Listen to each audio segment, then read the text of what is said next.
संसदेमध्ये संविधानावरती सुरू असलेल्या चर्चेदरम्यान केंद्रीय गृहमंत्री अमित शहा यांनी डॉक्टर बाबासाहेब आंबेडकर यांच्यावरती असं काही वक्तव्य केलं आहे की या वक्तव्यामुळे ते आता वादाच्या भोवऱ्यात अडकलेले आहेत. त्यांचं हे वक्तव्य आता त्यांच्यावरती टीकेची झोड उठवत आहे. बाहेर त्यांच्या वक्तव्यामुळे मोठमोठी निदर्शने मोठ्या प्रमाणात करण्यात येत आहेत. अमित शहा यांनी असं कोणतं वक्तव्य केलं आहे ज्या वक्तव्यामुळे सर्व विरोधी पक्ष, काँग्रेस नेते आणि विरोधी पक्षनेते राहुल गांधी यांनी मोठ्या प्रमाणामध्ये अमित शहा यांच्यावरती टीकास्त्र सोडलेलं आहे. अमित शहानी असं कोणतं वक्तव्य केलं आहे ज्या वक्तव्यामुळे त्यांच्यावरती टीकेची झोड उठलेली आहे? ते वक्तव्य नेमकं काय आहे हेच आपण आजच्या व्हिडिओमधून जाणून घेण्याचा प्रयत्न करणार आहोत. नमस्कार, मी अनुराधा आणि तुम्ही बघताय वाईस टुगेदर. सर्वप्रथम आपण हे समजून घेऊया की अमित शहा यांनी संसदेमध्ये संविधानावरती चर्चा करत असताना आंबेडकरांवरती नेमकं कोणतं वक्तव्य त्यांनी उद्गारलेलं आहे. ते वक्तव्य असं होतं, अमित शहा म्हणाले की ही आता फॅशन झालेली आहे. आंबेडकर आंबेडकर आंबेडकर आंबेडकर एवढं नाव जर तुम्ही देवाचं घेतलं असतं तर तुम्हाला 7 जन्मासाठी स्वर्ग मिळाला असता. एवढेच बोलून अमित शहा थांबले नाहीत, तर अमित शहानी पुढे देशाचे पहिले पंतप्रधान असलेल्या पंडित नेहरू यांच्या मंत्रिमंडळातून डॉक्टर बाबासाहेब आंबेडकरांना राजीनामा का द्यावा लागला होता त्याचा सुद्धा उल्लेख त्यांनी या त्यांच्या भाषणामध्ये केलेला आहे. बाबासाहेब आंबेडकरांनी देशाच्या पहिल्या मंत्रिमंडळातून त्यांच्या पदाचा राजीनामा का दिला होता?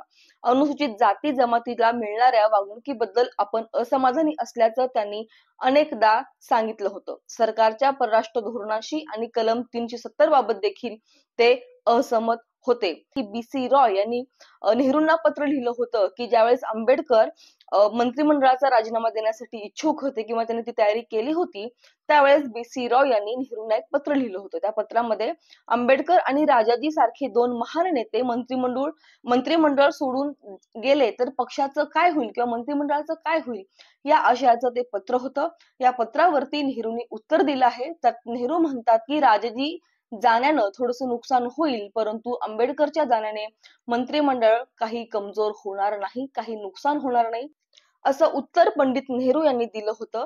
त्यामुळं ज्यांचा विरोध करत होते त्यांचंच नाव केवळ मतासाठी घेणं हे कितपत योग्य आहे असा तिखट सवाल सुद्धा त्यांनी आता काँग्रेसला केलेला आहे. तर हे आहे एकंदरीत अमित शहानी आंबेडकरांबद्दल केलेलं संपूर्ण वक्तव्य. आता या वक्तव्यानंतर काँग्रेसनी आणि इतर विरोधी पक्षांनी अमित शहांवरती टीकेची झोड उठवलेली आहे. त्यांनी डॉक्टर बाबासाहेब आंबेडकरांचा अवमान केल्याचा उल्लेख आता काँग्रेस नेते मोठ्या प्रमाणात करत आहेत. काँग्रेस पक्षाचे अध्यक्ष मल्लिकार्जुन खरगे यांनी पोस्ट करत म्हणलेलं आहे, गृहमंत्री अमित शहा यांनी आज सभागृहात बाबासाहेबांचा अपमान केला आहे. असं बोलून त्यांनी परत एकदा सिद्ध केलंय की भाजपा आणि राष्ट्रीय सेवा संघ तिरंग्याच्या विरोधात होता. त्यांची पूर्वीपासूनच अशोक चक्राला देखील विरोध केला. संघ परिवारातील लोकांना पहिल्या दिवसापासूनच मनुस्मृती लागू करायची होती. अशी पोस्ट आता मल्लिकार्जुन खरगेंनी केलेली आहे. त्यानंतर राहुल गांधी यांनी सुद्धा एक पोस्ट करत त्यात त्यांनी म्हणलं आहे, मनुस्मृतीवर विश्वास ठेवणाऱ्यांना आंबेडकरांचा त्रास होणारच. त्यानंतर आदित्य ठाकरे यांनी सुद्धा अमित शहांच्या वक्तव्यावरती टीकेची झोड उठवत पोस्ट केलेली आहे. आदित्य ठाकरे म्हणतात, बाबासाहेब आंबेडकर हे आमचं दैवत आहे. आम्ही आमच्या दैवताचा अपमान सहन करून घेणार नाही. भाजपाच्या मनात बाबासाहेबांबद्दल, संविधानाबद्दल जो द्वेष मनात आहे तो आता समोर आला आहे. या एकंदरीत सर्व टीकेच्या झोडीनंतर किंवा सर्वत्र टीका होऊ लागल्यानंतर अखेर अमित शहा यांनी एक पत्रकार परिषद घेऊन त्यांचं म्हणणं सुद्धा स्पष्ट केलेलं आहे. त्यात ते म्हणतात, संसदेसारख्या देशातील लोकशाहीच्या सर्वोच्च व्यासपीठावर जेव्हा बोललं जातं तेव्हा ते वास्तुनिष्ठ असलं पाहिजे आणि सत्याला धरूनच ते असलं पाहिजे. कालपासून काँग्रेस पक्ष ज्या प्रकारे वस्तुस्थितीचा विपर्यास करतो आहे ही बाब अत्यंत निषेधार्ह आहे. मी याचा निषेध करतो. केंद्रीय गृहमंत्री अमित शहा यांनी पत्रकार परिषद घेऊन त्यांचं म्हणणं स्पष्ट केलं आहे. आता अमित शहा यांच्या मदतीसाठी देशाचे पंतप्रधान नरेंद्र मोदी यांनी सुद्धा यात उडी घेतली आहे आणि त्यांनी सुद्धा पोस्ट करत त्यांचं म्हणणं स्पष्ट केलेलं आहे. त्यात नरेंद्र मोदी म्हणतात, जर काँग्रेस आणि त्यांच्या भ्रष्ट व्यवस्थेला असं वाटत असेल की त्यांच्या या दुष्ट अपप्रचारामागे गेल्या अनेक वर्षापासून ते करत असलेले गैरप्रकार लपवू शकतात, विशेषतः आंबेडकरांचा अवमान करण्यासारखे प्रकार, तर ही त्यांची मोठी चूक ठरेल. भारताच्या नागरिकांनी वेळोवेळी हे पाहिलं आहे की कसं एका कुटुंबाच्या ताब्यात असणाऱ्या पक्षानं डॉक्टर आंबेडकरांचा वारसा पुसून टाकण्यासाठी आणि अनुसूचित जाती जमातीसाठी अवमान करण्यासाठी शक्य त्या सर्व कुटील गोष्टी त्यांनी केल्या आहेत.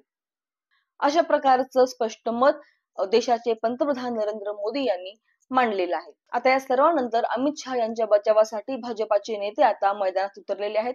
त्यांनी सुद्धा आता वेगवेगळ्या माध्यमातून अमित शहाची बाजू मांडण्यास सुरुवात केलेली आहे. इतर नेत्यांनी असं म्हटलं आहे की काँग्रेस अमित शहा यांच्या वक्तव्याचा विपर्यास काढत आहे. ते त्यांच्या फक्त सोयीनुसार व्हिडिओ पोस्ट करत आहेत.